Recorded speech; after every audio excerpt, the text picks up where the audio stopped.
ఈరోజు బెల్లం పుట్నాలు అనమాట, అంటే వేపించెనపప్పు ఉండలండి, లడ్డులు, వేపించెనపప్పు లడ్డులండి.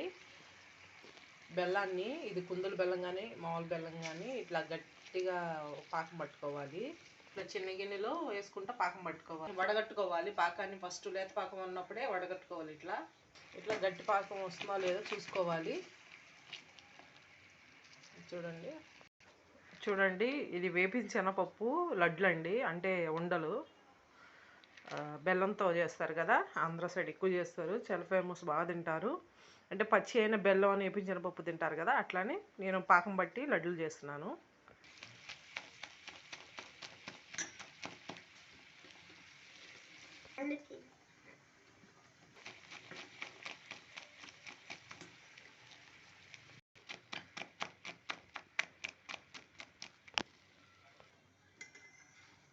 చూడండి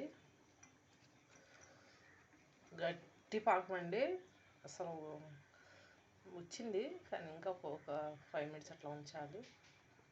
కొంచెం తేలిగ్గా ఉంది ఇది పాకం. ఈ పాకంలోకి సరిపడా వేసుకోవాలి. ఇట్లా పాకం పట్టుకోవాలండి. చూడండి కొంచెం చల్లారాలి, చల్లారితే ఇంకా ఉండ చుట్టుకోవటమే.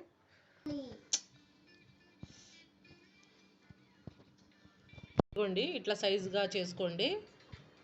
చూసారా, ఇంకింతే. చూడండి ఇట్లా చిన్నగా చేయండి, లేదా మీకు ఇష్టం వచ్చిన పెద్ద సైజు ఏం చేయండి. ఓకేనా, చాలా బాగుండిద్దండి.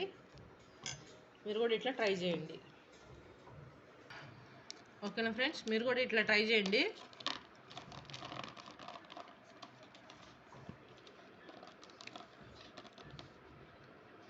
ఓకేనా, మీకు ఇష్టమైన చిన్న సైజు కానీ పెద్ద సైజు కానీ ట్రై చేయండి. పుట్నాలు వేపించెనపప్పు లడ్లండి, చాలా బలం, ఆరోగ్యానికి చాలా మంచిది. కొంచెం నెయ్యి వేసుకోండి, అలుగులు కూడా వేసుకోండి. Please subscribe my channel, please like చేయండి, షేర్ చేయండి, ప్లీజ్ సపోర్ట్ చేయండి నా వీడియోస్ నచ్చితే మీకు. ఓకేనా, బెల్లం అనేది ఆరోగ్యానికి చాలా మంచిది. జాంగ్రీ.